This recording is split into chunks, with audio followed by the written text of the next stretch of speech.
Hello বন্ধুরা, তোমরা সবাই কেমন আছো? আশা করছি অনেক অনেক অনেক ভালো আছো। আর তোমাদের ভালোবাসায় আমিও অনেক ভালো আছি। তো মৌমিতাস ডায়েরিতে তোমাদের সবাইকে অনেক ওয়েলকাম।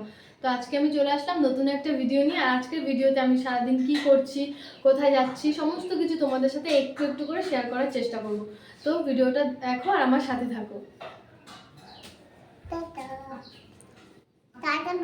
ও হো হো, টাটা বলতেই তো ভুলে গেছিলাম। Tata tata.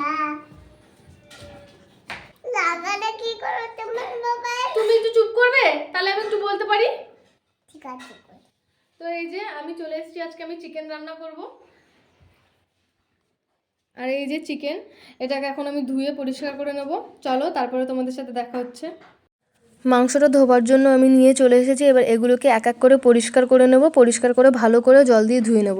তো আমি বেরিয়েছি দেখে পুচকিটা আমার পিছন পিছন বেরিয়ে গেছে। আর এখানে এসে জল ঘাটে, এমনিতেই ঠান্ডা লেগেছে দেখো, তারপরে এসে জল ঘাটা শুরু করেছে। ওর মা যদি একবার দেখতে পারে ও জল ঘাটছে, তাহলে আচ্ছা মতো আজকে দেবে। মাংস ধোবার পর আমি নতুন আলু নিয়ে চলে এসেছি। এই আলুগুলোকে এবার সুন্দর করে আমি ধুয়ে নেব।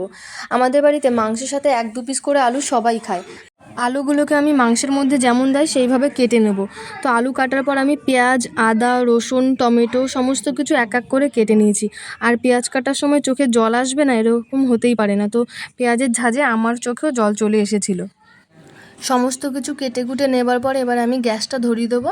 তো ভুল করে এটা ধরিয়ে দিয়েছিলাম, আমি ছোটো গ্যাসটাতে ধরিয়ে আলুটা ভেজে নেব ভালো করে।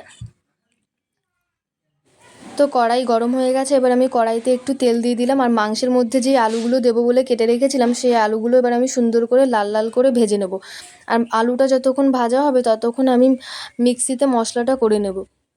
তো আমি মিক্সিতে মশলাটা এবার করে নিচ্ছি। এর মধ্যে আমি দিয়েছি জিরে, আদা, কাঁচা লঙ্কা আর শুকনো লঙ্কা। তো ওই দিকে রান্নাঘরে আলুটা বসানো আছে, আর আলুটা হতে হতে আমার মিক্সিতে মশলাটাও হয়ে যাবে। তো আমার মশলাটা করতে করতে আলুটাও ভাজা হয়ে গেছিলো।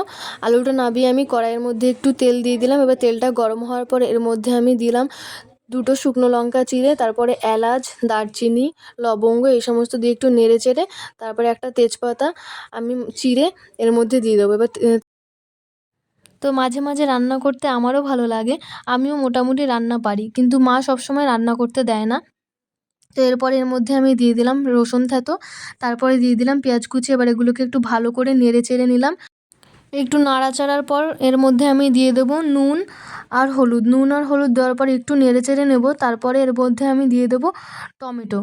তো টমেটো, পেঁয়াজ, রসুন এগুলো ভালো করে একটু লাল লাল করে ভেজে নিতে হবে। আর ওই দিকে আমি মাংসটাকে ভালো করে মাখিয়ে নেব। এর মধ্যে দিয়েছিলাম পেঁয়াজ কুচি, রসুন থেতো, টমেটো কুচি, নুন, হলুদ আর সর্ষের তেল। এই সমস্ত কিছু দিয়ে মাংসটাকে আমি ভালো করে মাখিয়ে নেব। এবার আমি মশলাটাকে ভালো করে কষিয়ে নেব। আমি জানি না কেমন হবে খেতে, কিন্তু এর আগে আমি যতবার রান্না করেছি সবাই বলেছে ভালোই হয়েছে খেতে। তো এবার এর মধ্যে আমি গরম মশলা গুঁড়ো আর হলুদ, নুন এসব দিয়ে ভালো করে মশলাটাকে কষিয়ে নেবো। যতক্ষণ না তেল ছাড়বে ততক্ষণ আমি কষাবো। তো তোমরা দেখতেই পাচ্ছ মশলা থেকে তেল ছেড়ে দিয়েছে। এবার আমি মাংসটাকে দিয়ে দেবো এর মধ্যে। এবার আমি ভালোভাবে মাংসটাকে নাড়িয়ে চাড়িয়ে নেবো, যাতে পুরো মশলাটা মাংসের মধ্যে ঢুকে যায়। তারপরে নাড়িয়ে চাড়িয়ে নেওয়ার পর এবার আমি মাংসটাকে ঢেকে দেবো। তো এবার মাংসে আমি একদম অল্প পরিমাণে জল দিয়ে আবার ঢেকে দিয়েছি, যাতে মাংসটা ভালোভাবে সিদ্ধ হয়।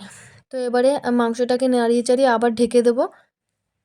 তো মাংসটা আমার বেশ কষা কষা হয়ে এসেছে। এর মধ্যে আমি আলুগুলো দিয়ে দিয়েছি, যাতে আলুগুলো ভালোভাবে গলে যায়। তো মাংস দিয়ে ভালো করে নেড়ে চেড়ে নিয়েছি। এবার এর মধ্যে আমি অল্প পরিমাণে জল দিয়ে দেবো। তো জল দিয়ে ঢেকে দিয়েছি, কিছুক্ষণ রাখলাম, দিয়ে এই যে আমার মাংস রান্না কমপ্লিট হয়ে গেছে। তো আর দেখতেও বেশ ভালোই হয়েছিল। এবার সবাই খেয়ে বলবে কেমন হয়েছে। তো সবাইকে খেতে দেওয়ার পর আমি নিজেও খেয়ে নিয়েছিলাম। তারপরে ছাদে চলে এসেছিলাম জামা কাপড় তোলার জন্য। তো এসে দেখছি মা অলরেডি জামা কাপড় তুলছে। তো মা শুকনো কাপড়গুলো তুলে নিয়ে গিয়েছিলো, আর যাবার সময় আমাকে বলল যে তুই যাবার সময় ভিজে কাপড়গুলো তুলে নিয়ে ভেতরে মেলে দিস। তো আমি এখন তাই করছি, ভিজে কাপড়গুলো তুলে নিয়ে ভেতরে মেলে দেবো। তো সারাদিন আমার কাজ বলতে এটুকুই। সকালে ঘুম থেকে উঠে পড়াতে যাওয়া, বাড়িতে এসে কিছু খেয়ে দিয়ে নিজের পড়তে বসা, কিন্তু বইটা সামনে নিয়ে আমি সারাদিন ফোনটাই ঘাঁটি। তারপরে স্নান করে পুজো দেওয়া, পুজো দিয়ে খেয়ে দিয়ে আবার ফোনটা নিয়ে বসি সামনে বইটা রেখে। তারপরে আবার 5টা থেকে আমার পড়ানো। তো বলতে বলতে সবাই পড়তে চলে এসছে। ৫টা থেকে ৮টা পর্যন্ত আমার এদের সাথেই সময়টা কাটে। সারাদিন মানে সারাদিন তো নয়, ৩ ঘন্টা বকবক করে আমার মাথা পুরো খারাপ করে দেয়। এর এই প্রশ্ন তার সেই প্রশ্নের উত্তর দিতে দিতেই আমার মাথা ধরে যায়। মাথা ধরে গেলেও এদের সাথে ৩ ঘন্টা সময় কাটানো আমার একটা অভ্যাস হয়ে গেছে। সবার কাণ্ড কারখানাগুলো একটু দেখো। কেউ বই সামনে রেখে পোজ দিচ্ছে, কেউ এক দেখাচ্ছে হাত দিয়ে। তো এদেরকে পড়াতে পড়াতেই আমার পুচকি বুড়ি হঠাৎ করে এসে বলছে, তোমাদের পরে আমাকে পড়াতে এসে আমার মিস চলে গেছে আর তোমাদের এখনও পড়া হয়নি? দেখো তোমরা সারাদিনই পড়ো। এরকম বলতে বলতে একটু নাচ করে চলে গেল। তো আমি পড়ানোর পর ভেতরে এসে দেখছি পুচকি বুড়ি আর বাবা গল্প করছে। ওকে আমি জিজ্ঞেস করাই ও বলছে যে আমি দাদানের সাথে গল্প করছি আর একটু ফোনে গেম খেলছি। ও ভীষণই মিষ্টি আর ওর কথাগুলো আরও মিষ্টি। তো আজকের মতো ভিডিওটা আমি এখানেই শেষ করছি। আর তোমাদের যদি আমার ভিডিও ভালো লেগে থাকে তাহলে অবশ্যই আমার পাশে থেকো। আর আমার চ্যানেলে যারা নতুন ভিডিও দেখছো তারা একটা সাবস্ক্রাইব করতে ভুলো না যেন, প্লিজ।